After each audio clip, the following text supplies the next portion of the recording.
बिस्मिल्लाहिर्रहमानिर्रहीम। अस्सलामुअलैकुम वीवर्स, आप देख रहे हैं सऊदी उर्दू न्यूज़ चैनल।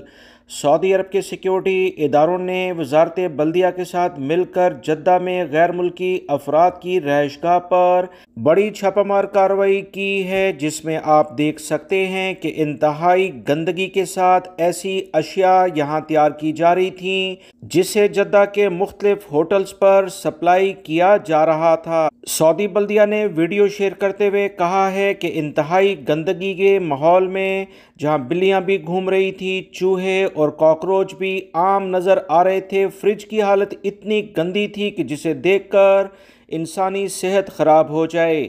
यहाँ पर वो तमाम चीज़ें बनाई जा रही थीं जिसे पकाकर या इसे बनाकर मुख्तलिफ इलाकों के होटल्स पर सप्लाई किया जाता था। वो तमाम गैर मुल्की भाई जो होटल से खाना खाते हैं, इस वीडियो को देखकर कोशिश करें कि अपने कमरों में अपनी रिहाइशगाह पर ही अगर खाना बना लें तो ज़्यादा बेहतर है। सऊदी बल्दिया ने मुख्तलिफ गैर मुल्की अफराद को गिरफ्तार किया है और इनके कब्ज़े से ये गैर मियारी तमाम चीज़ें पकड़ ली हैं और इसे बल्दिया के इदारे के ज़रिए ज़ाया किया गया है।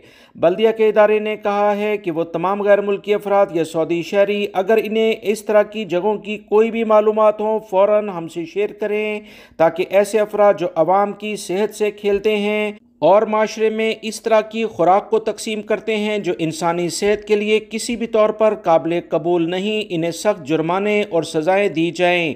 यकीनी तौर पर सज़ा जुर्माने के बाद ये तमाम गैर मुल्की अफराद अब डिपोर्ट होंगे और सऊदी अरब में किसी भी वीज़े पर दोबारा दाखिल नहीं हो सकते, जिसमें हज और उम्रे का वीज़ा भी शामिल है।